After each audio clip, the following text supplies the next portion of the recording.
Hello, world. Welcome, welcome, welcome, or welcome back. I'm Goddess Dawn. I'm live and very impromptu, so I'm not expecting a lot of you tonight, but I see a few of you here, so let me greet you. Hi, Hazel Green Eyes. Yes, I got your email, by the way, and I believe this weekend I will respond. Thank you for your patience. What's up, Terry Anthony? Welcome. Carl Moses, hello to you and welcome. So listen, I'm just here to go through the points that R. Kelly's defense team made in response to the government's rebuttal to their third emergency bond release due to the coronavirus. I'm jumping on kind of just impromptu. I was gonna go on in a little while, but I saw that Grown Man is going on, I think at 8:30. So I am trying to just get this squeezed in.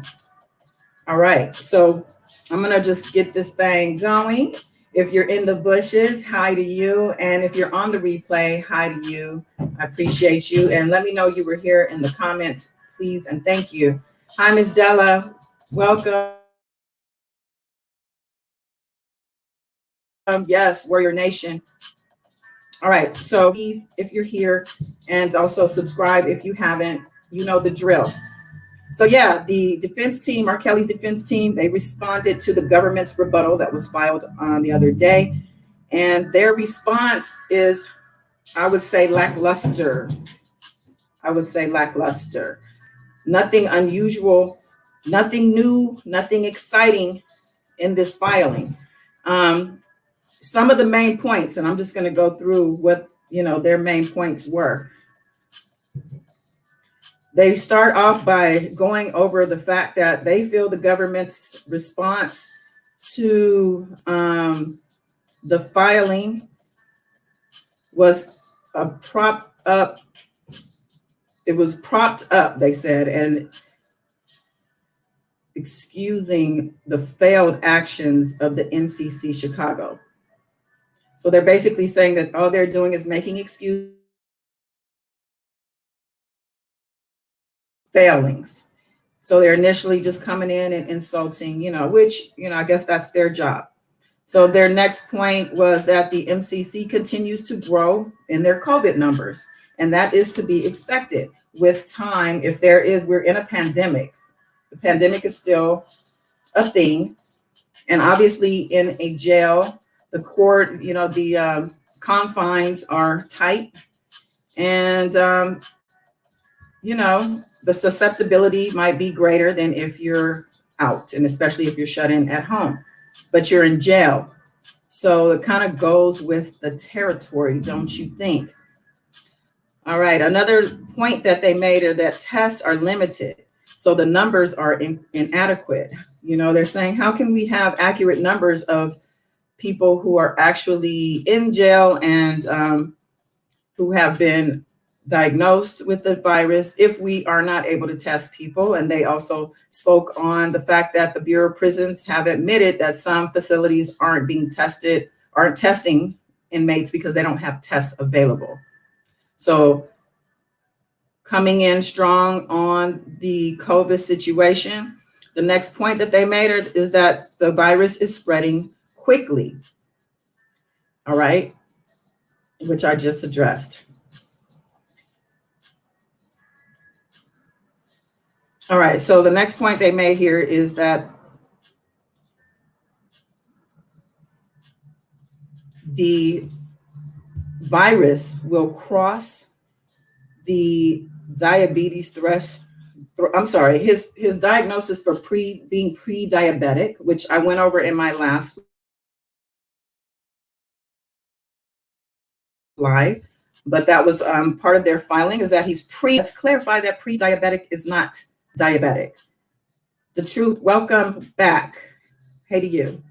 And just for anybody just tuning in, I'm just going through the points of the R. Kelly's defense team's motion filed to pretty much answer to the government's response. These are the main points that were made. I'm just kind of going through them just for continuity's sake on my channel.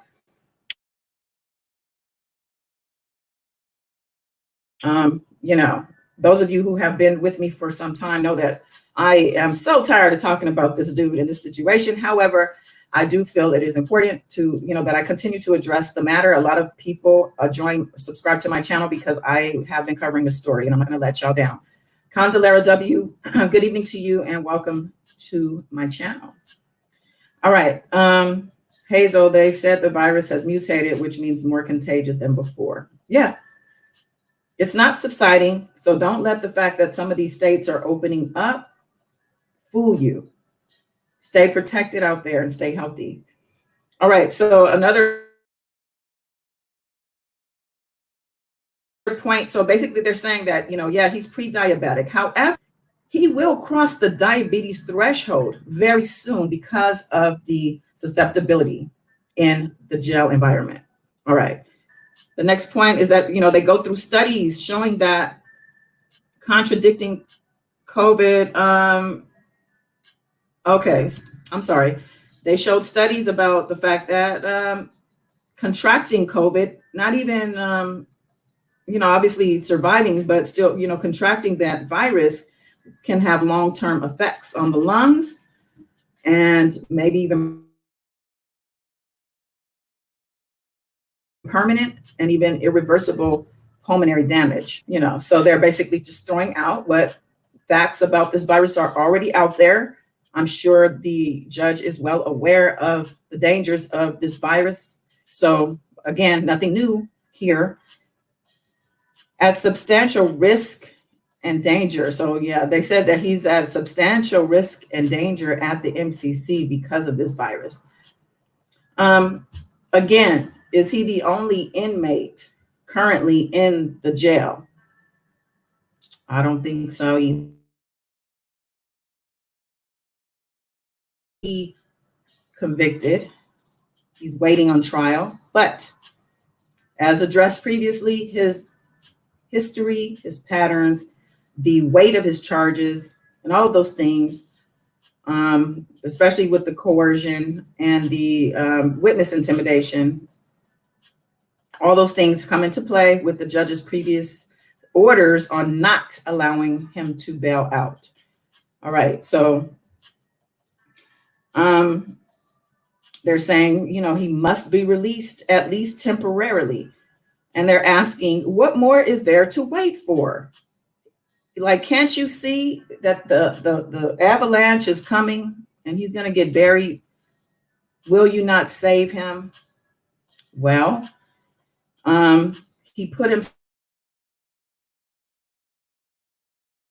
himself at the foot of that mountain. He planted his feet in the snow. So when that avalanche began to, actually, he did that even when the avalanche was already in motion. He put himself where he is. So like everyone else, he has to deal with his consequences. All right. Reading my notes. Let's see. So another point is that his continued incarceration makes it a virtual certainty that he will be felled by the COVID-19. So they're basically saying that, he's almost a shoo-in. He's pretty much gonna get it. They're calling it into fruition here for him on his behalf. They're basically saying the only question to ask at this point is, will he live or die? Because he's gonna get it. Yoey, what's happening? Yeah, he is a crybaby. And yeah, this is ridiculous, Stella. I agree, Miss Stella. Absolutely. He's a monster. They're doing anything to free him. So anyone just joining, again, I'm just going through the points of the R. Kelly's defense team's motion in response to the government's rebuttal to their third filing for him to get an emergency release due to COVID-19. So again, let's see what they're saying. The government arguments are non-compelling is what they're saying. And I think that they're really just speaking on themselves. They're mirroring their own behavior in their argument. It says the airports are barren during the pandemic. And this is to answer, their claim that he can go out and not be recognized. But they're saying that the airports aren't even, they're bare. So of course he's going to be recognized. There's desperate arguments border on silly. And I thought it was interesting that they chose to use these terms in this legal filing. To me, it seems just very elementary, but again, nothing new or different than what we've seen in the past. Rockin' Robin, welcome back. Yeah, I hope you're staying safe too. And that goes for everyone. If I didn't say that tonight, again, I'm just here shortly going through these points of this motion that was, or I guess an answer to the, let's see, it's saying if he were to be released temporarily even, he would be housed less than 1 mile from court. And also he'd be near police stations and members of the federal law enforcement. I don't know who members they're referring to. And also the Chicago Police Department headquarters. So yeah, they're saying, if he were to try to flee, he's surrounded and he's in very close proximity with the authorities. So not that anyone who is trying to sneak somewhere and be deceptive in their travel, I think the whole point is that you are not seen by any of these people, regardless how close they may be. But is that just me? I don't know. So they're also saying that there is no new unique transport issues. There are no, unique transport issues. So if, he needs to go back and forth to court with transportation by the court or however he's supposed to get there, there won't be any holdups or issues because he's going to be so close and transportation is everything's fine. Again, very elementary arguments here, very redundant. They're really just pretty much chewing up and spitting out the same meal. Miss Della, yes, poor Joy also. Definitely. Shout out to the Savages. They were actually in the chat last live, which was a surprise, but yeah. Let's see, they're also saying electronic monitoring and or GPS would go off before he even hit the GPS is highly reliable. There is no evidence that he will flee. And I guess they're disregarding the arguments from, his past behavior and all of the things that were brought up previously. They're repeating their same arguments from the last time when they were denied. So I don't, they're saying that speculation is not enough to keep him. The government's arguments fail to address whether the presumption of dangerousness is rebutted given the nature of the circumstances of the crimes charged, the weight of the evidence against the defendant, the history and characteristics of the defendant, including family ties, employment, community ties, and past conduct. And lastly, the nature of this and seriousness of danger to the community or an individual. And ironically, all of those things are, in fact, reasons why he's still in jail because of all of those things. His history, his characteristics, his ties to the community, and, the nature and of the seriousness and of the danger that he is to the community and or individuals. And we know who those individuals are. Stop playing. Yeah, he wants to get out to get the victims. I don't know. I think he even might go as far as if he's no way out, he might end it for himself. I still think, that whole suicide thing continues to pop up for me when he comes up. Um, it says here also the government, they claim that the government is monitoring the fundraising activities. I skipped something. Let me, before I get to that, they're saying the attacks on Mr. Anton, who we know as Doug Anton, part of the defense team for the New York case. They're saying that these attacks on him, which because he's listed in their argument as going onto a YouTuber's channel and such. They're saying that they're quite simply unprofessional and offensive, that he would use the small amount of funds raised to help R. Kelly flee. So they're admitting that he's involved and they've raised the money, but that just saying that, it's offensive to him and unprofessional of them to attack him, as they put it, by listing him in the argument that, the fans are trying to help him.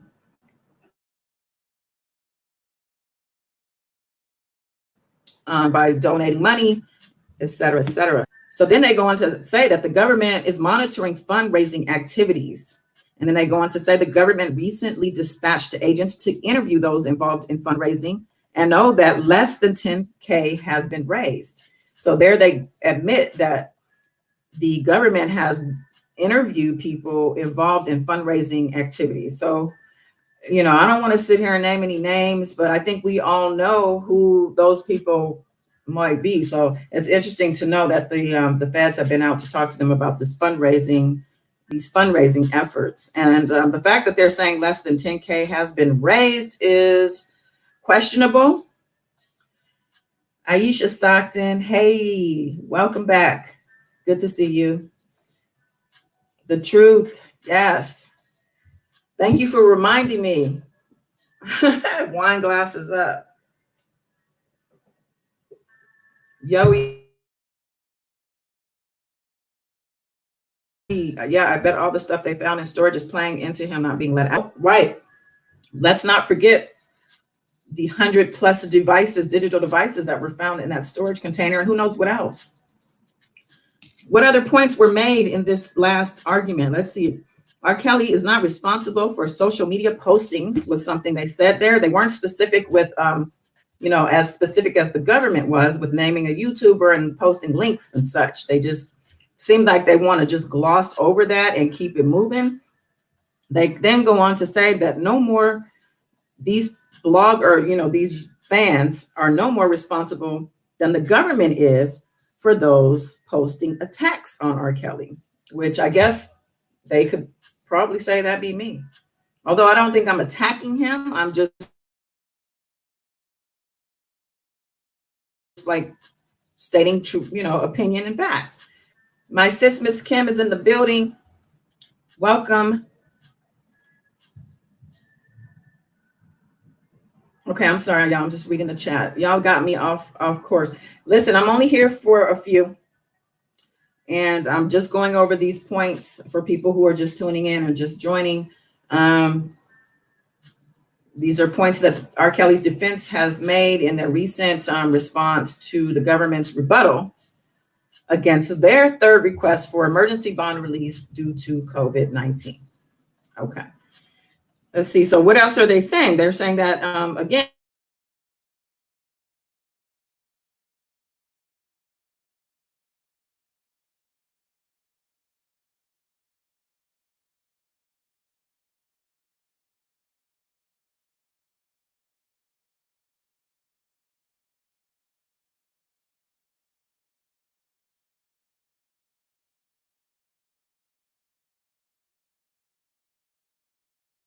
or have been piled in, whether it's that dollar of the what is it, dollar for the king, and or that defense fund. I don't know if they're two separate defense funds or what, but that money is coming in or has come in. I don't know if it's slowed down any because of all of the stuff that's happening, but I'm telling you, those people would help him flee if they could. Daddy's Girl 1973, welcome back, sis. All right. So what other points were made in this filing? Yeah, Cheetah. What a joke.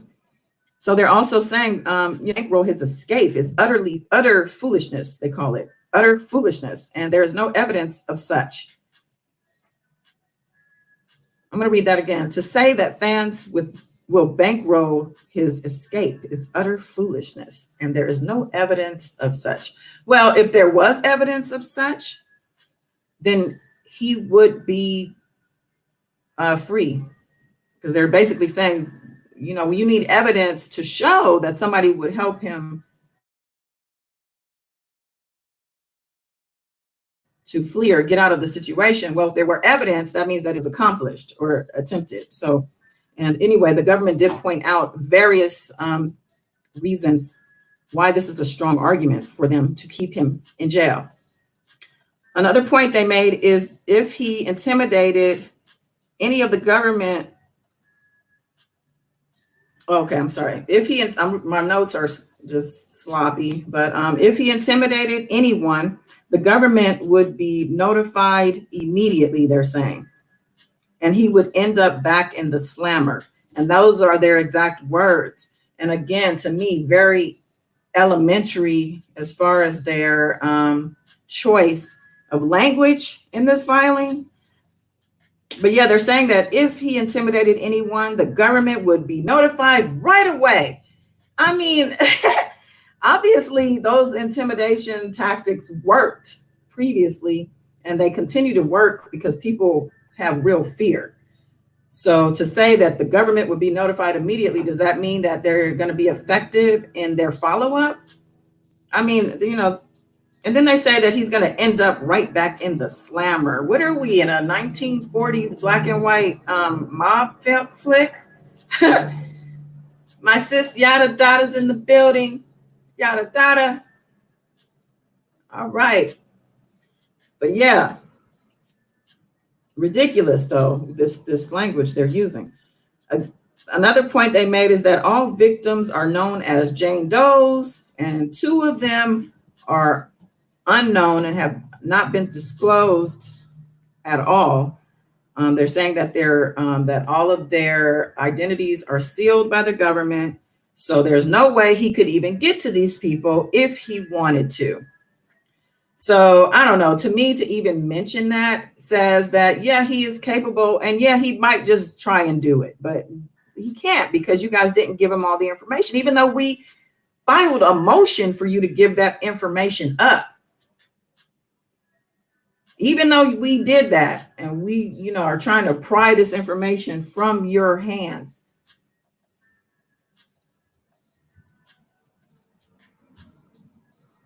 Yeah, even though that has happened.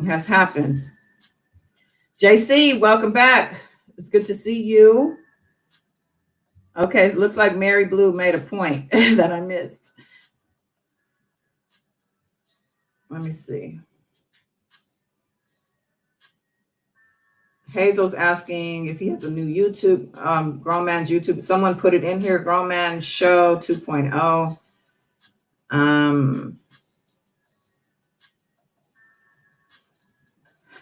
Miss Kim, nobody is attacking his RICO behind. What is the urgency for him? Exactly. Well, I think the urgency is, again, for him to try to get himself up out of this mess, which I don't see how, but I think, he's continuing to plot and plan. The government's motion indicated that he was recently in the doctor's office with a panic attack. So for him to be at the doctor because of that panic attack says to me that he's whining about his anxiety, and he's whining and bitching about his incarceration, obviously, which is probably why his attorneys continue to file these senseless motions, because he is telling them to, and he's their client. They're supposed to be advising him and, making sure they're making him look good. But yeah. Mary Blue, there's probably more evidence hidden he wants to get hold of. Absolutely. Oh, yeah. We talked about the fact that it's most probably 100% that he's not being totally honest with his lawyers. He's not even being totally honest with himself. So, of course, he's not being totally honest with his lawyers. But there's probably more stuff out there. Absolutely. That we haven't heard of yet, haven't been found yet, or whatever it is. But all the stuff is coming out. It's all coming out. Mike, nice 100. What's up?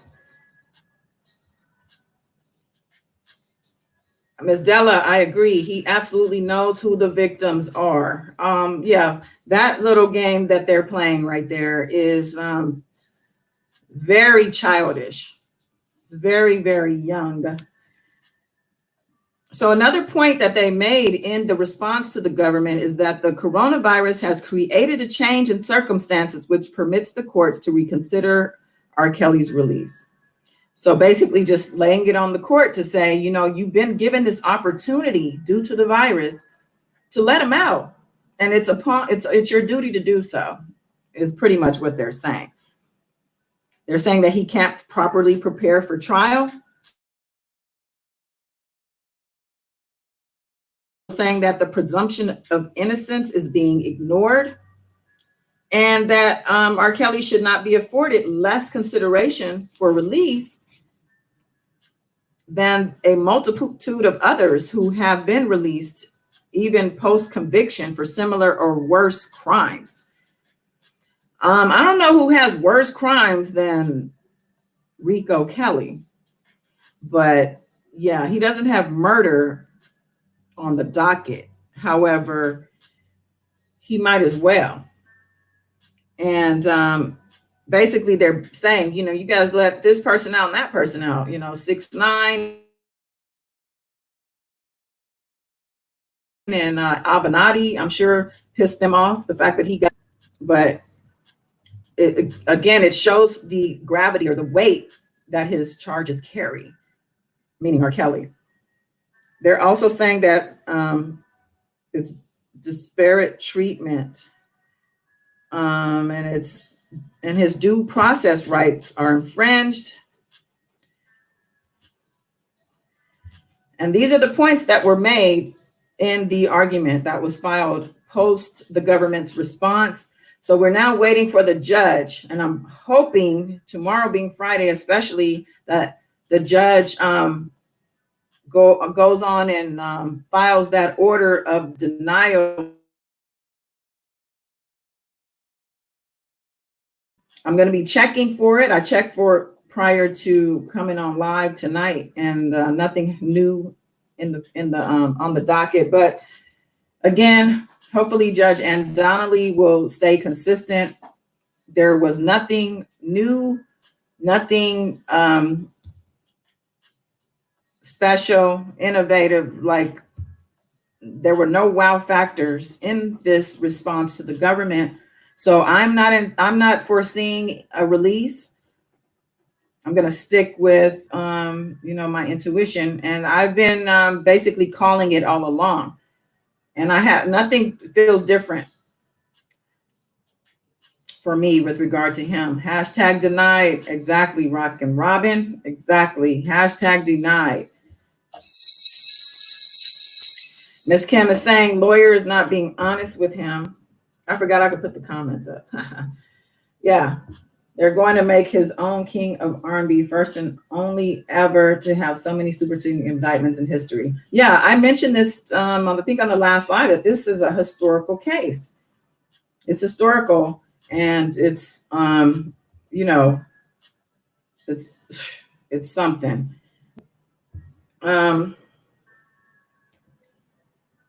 Daddy's girl, the BOP can put him back in solitary, and he will not have to worry about COVID. There you go. I think there are some options for him and others, you know, as far as distancing and such, without having to be pre-released. So yeah, I think that's all I'm covering today. I just wanted to, again, stay consistent for continuity's sake. Since I've been covering this thing all along, I'm not going to drop the ball. Don't you worry. Even if I'm late in my response by a day or so, I will be here speaking on this situation. And yeah, I think that's going to do it. So as soon as the judge brings that, order, I'll be back. All right, y'all. So until then, love y'all. Peace.